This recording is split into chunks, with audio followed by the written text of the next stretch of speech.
Mike Tyson. I've been arguing. It's good to see Mike Tyson taking a knee. That was today, 6/8, Mike Tyson posted.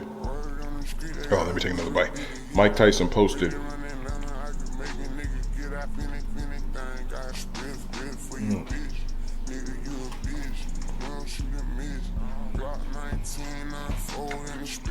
I'm gonna hit him. Got that can of dry ginger ale. We ain't sponsored, but you don't know nothing about that. You don't know nothing about that fresh ginger ale. Mike Tyson posting that knee. That was a good picture on your Instagram. But what they didn't show you is Mike Tyson almost didn't get up from the ground. Guys, I've been arguing with people every day to the point to where I just stopped. Because as soon as everybody saw Mike Tyson throw those 7-8 punches, everybody, oh, Carl, Mike's coming back. Guys, a lot of people already touched on this. I know it's an old subject, but I'm kind of touching on the subject as I move forward, as I kind of cover everything that's been happening.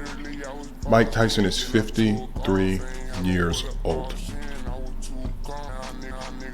You guys, I know Mike Tyson's, I follow boxing from beginning of careers to the end. You guys see Mike Tyson from his young career. I see Mike Tyson today from his last professional fight, in which he got stopped by a tomato can. You can YouTube it. This was an active Mike Tyson. Active. He wasn't retired and then came back and got demolished. He was an active fighter and got whooped in his last fight. His last 2 fights were garbage. And this is from an active fighter. This man hasn't done anything boxing wise. I don't care how hard he trains, how good he looks, throwing a couple combinations at some mitts. Mitts don't hit back. There's nothing that he can. Now, again, there's 2 subjects here.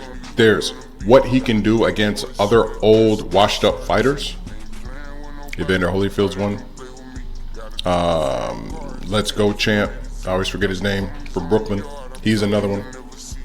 Shannon Briggs, he's another one. Maybe Vladimir. Vladimir will probably put Michael to sleep. Vladimir Klitschko will probably put Mike Tyson to sleep. I don't want to see him do that. But when I start hearing people say like him and Tyson Fury, him and Deontay Wilder,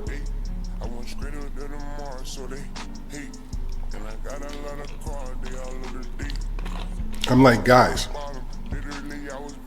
if you think football players get CTE, this is one.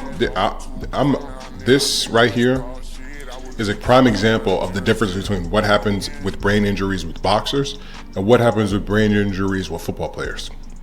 They both sustain brain injuries, but when you see them older, right, you see 2 different types of brain injuries. They're both receiving concussions. They both start at a very young age, so their bodies adapt to the punishment. But in the end, their brains damage differently. With boxers, they get what's called punch drunk. And that's when your speech starts slurring and you're shaking like Freddie Roach or Muhammad Ali or the countless other punch drunk fighters. And your speech slurs and you stutter. And there's a lot of fighters that stutter now. I won't name any names.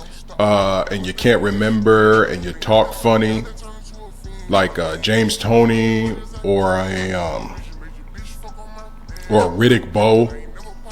You know, these guys are punch drunk. You even hear it a little bit in Shane Mosley. These guys are punch drunk. That's the reason why guys like Andre Ward are retiring and guys like Tim Bradley are retiring super early, and they still can get it. It's the reason why guys like Floyd Mayweather Sr. talks the way he does. Punch drunk. then you have CTE, which they never really combine boxing and CTE, which they should. But then you have CTE with football players. You don't see football. Last I checked, you don't see football players talking slurred. Outside of Edwin Valero, who most people don't even know who the hell that is. Outside of Edwin Valero, with his killing, when he, killed himself, outside of that, or murder, or whatever the hell he did, I think it was some suicide. Outside of Edwin Valero, fighters, when their brain damage happens, it doesn't happen the same way as football players. Football players' damage, they can still speak articulately. It's not a going joke that you get punch drunk in football. That's not it. You'll just say he has CTE, or if he starts acting funny, you're gonna say he has CTE. That's a result of CTE. Any of these football players that start acting up crazy, oh no, that's probably CTE. CTE is starting to set in, and then next thing you know, they kill somebody, or they harm somebody, or they beat somebody, or they kill themselves. For some reason, getting punched in the face gives you different brain damage than putting on a helmet and smashing into somebody at however many G-forces or whatever the collision is considered. It gives you different brain damage. It's very unique, and a study should be done on why football players aren't slurred in speech versus boxers. But then they don't ever associate CTE with boxers. They only associate CTE with football players. It's very unique. Hopefully this conversation sparks that subject. That's what we decide to do. That's what we want to do here. But with all that being said, you can't want to see a 53-year-old or a 57-year-old person get in the ring for an exhibition or for sparring or for anything after already committing their whole life to boxing. I don't want to see it. I don't want to see it because I know what it does.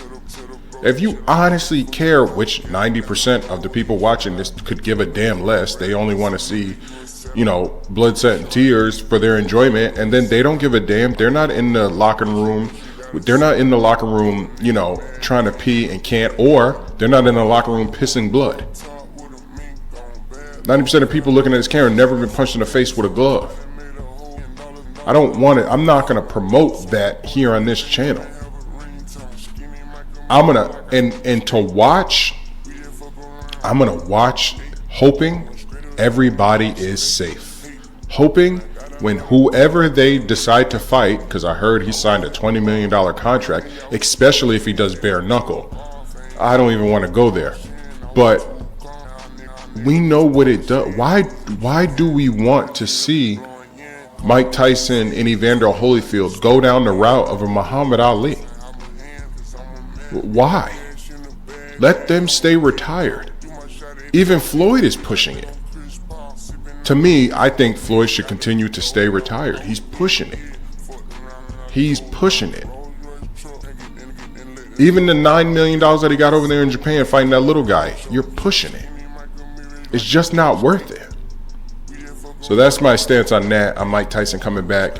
I don't really care who he fights or anything like that. He's not who he ever was. He's not even who he was in his last fight. Evander Holyfield is not even who he was in his last fight. I don't care how many sit-ups, pull-ups, chain dips you do.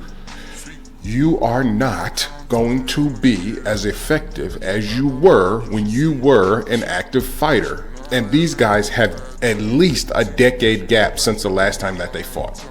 That's insanity. That's insane.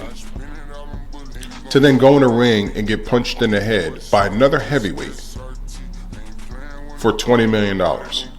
God forbid he does that more than once, either one of them. So that's just my stance there. When it comes to these old guys, let them retire. Let them be great.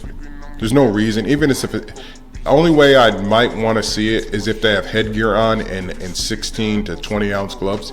But even outside of that, these guys are trained professionals. They can still crack. I don't want to see it. No different than when Roy Jones Jr. kept fighting. It was sad to see him keep getting knocked out or fighting guys in smokers. Smokers is like a low budget boxing match where, you know, local people come out, almost like low budget wrestling. I don't want to see my heroes fight like that. I don't care how big it is, how spectacular, you know, because probably DAZN is going to pick it up and make it really spectacular. That's not what I want to see. And I damn sure don't want to see a 300-pound Tyson Fury punch regular Mike Tyson in the face. Why? I don't know. I just don't get it. But that's my rant on Mike Tyson.